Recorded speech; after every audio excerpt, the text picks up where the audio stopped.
Hi everyone, it's Stu here from 3B, and today I want to talk about whether it's now the time to buy an 8K TV. More so, say if you're looking at a high-end 4K TV, whether it's worth actually taking that little jump and getting a lower-end 8K TV. Let's sort it out, shall we?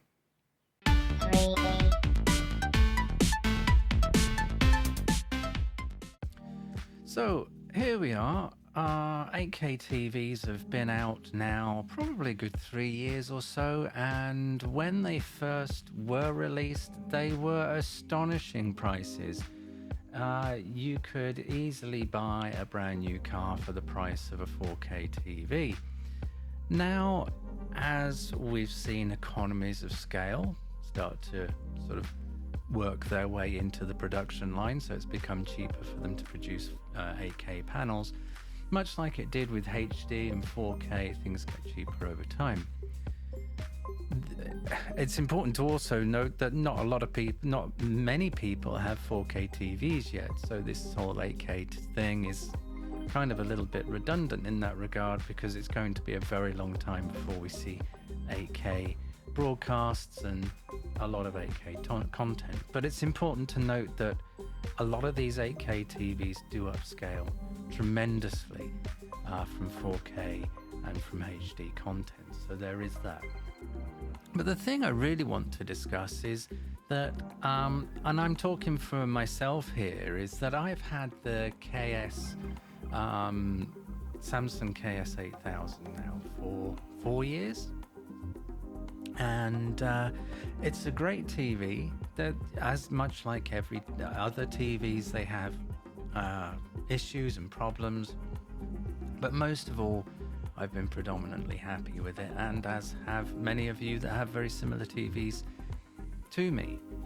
And it's odd that it's actually what gave birth to this channel all those years ago when I started doing the how to set it up and how to get the best color, how to get the best picture, and so on and so on. So here we are.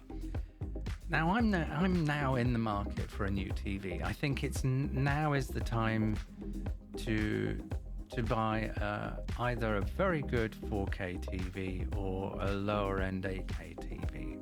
And I'll tell you what I've gone for in a short while. But here is my thinking. The KS8000, which you can no longer see behind me because I've removed it because I'm expecting my new TV next week, I believe. And you know, it's the KS8000, the KS series of Samsung TVs were okay. You know, they weren't top of the line. They were sort of fair to middling at most. And overall, I really enjoyed my time with that TV. Now I'm going to give that TV to my friend, to my best friend. And I know that that TV is going to be looked after and he's going to get a lot out of it. But for me, being a nerd and wanting the new shiny, I think I need something a bit more. I think also that technology has moved forward enough in terms of blooming on white on black and so on. A lot of that has gone in the newer TVs, certainly in the higher end TVs. And then of course we've seen the 8K TVs come down in price dramatically. And then if we return back to one of my prior videos about when is the best time to buy a new TV, now is the time to buy a new TV. But now is not the time to buy this year's model, now is the time to buy last year's model. So some of you may have already guessed what I've gone for. Now the candidates were, I was always going to, very likely to stick with Samsung. I know I said in some videos a while ago when I was getting pretty miffed off with Samsung TVs,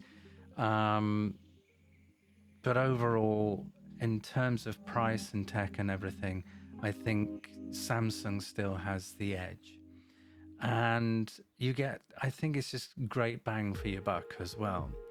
So in that regard, the candidates were the last year's Was it 950 or 95? The sort of the flagship model 4K, and but they also have a Q700T and a Q800T 8K model, and these have come down dramatically in price, almost to the same price as a decent top of the range 4K TV. So that left me in a bit of a quandary. Could I get an 8K TV for the price of a top-end 4K TV? And the answer is yes. And would I get more from an 8K TV as opposed to would I get more from just getting a better 4K TV? And here was my thinking, and this is what made me go for the choice you're going to hear about in a moment, which you probably already guessed, is I've lived with 4K for now a good number of years, and I don't know whether you're anything like me, but if I just spent all that money on a 4K TV, okay, yeah, it would be better in terms of how it managed the picture and so on, but some of the aspects of getting something new and shiny and the latest that's going to be with you for a while is you kind of want to have some form of degree of future proofing.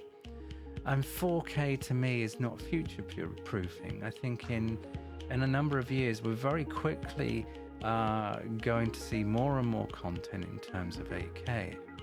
So this led me then to move away from the top end 4K option and look at the lower end 8K options that were out there. I was never going to spend an absolute ton of money on an 8K panel. But with the option of the Q700 and the Q800, there were some really great deals coming around. More so, I found, and this is where I've really taken a gamble, and it could be a huge balls up, but we will see. I'll let you know how I get on and show you how I get on.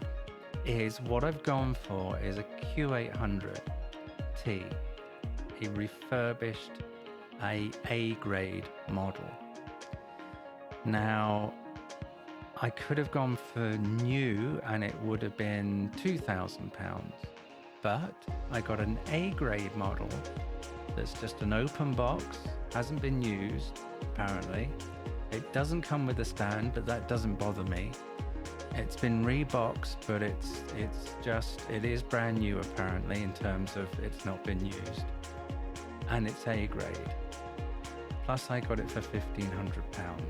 So this could be a huge balls up and I will end up wrestling with trying to return it and so on, or it could be a huge saving. So we will see. So I went for the Q800T. The reason I didn't go for the Q700T is that I noticed that there was quite a few bad sort of reviews as to how that dirty screen was more prominent than it was in the Q800. So I thought, well, given that I can get this A grade option for £1,500, and hopefully it's okay, I could be onto a bit of a winner. So we will see. I will keep you posted on that front. We may even do a bit of an unboxing because it's an A grade 8K TV. Is that feeling a bit itchy about it already? We'll see. We'll see how it goes. I'm getting it next week. I've already removed the TV because I was hoping to get it this week, but it's next week now. So that's my thoughts. Are you in a similar position? Have you thought now of moving from 4K to 8K?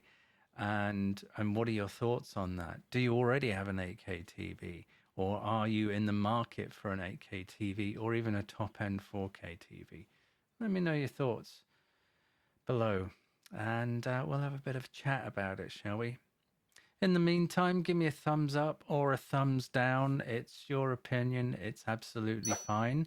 Don't forget to subscribe and click the bell because, of course, that helps the whole sort of algorithm thing kick in.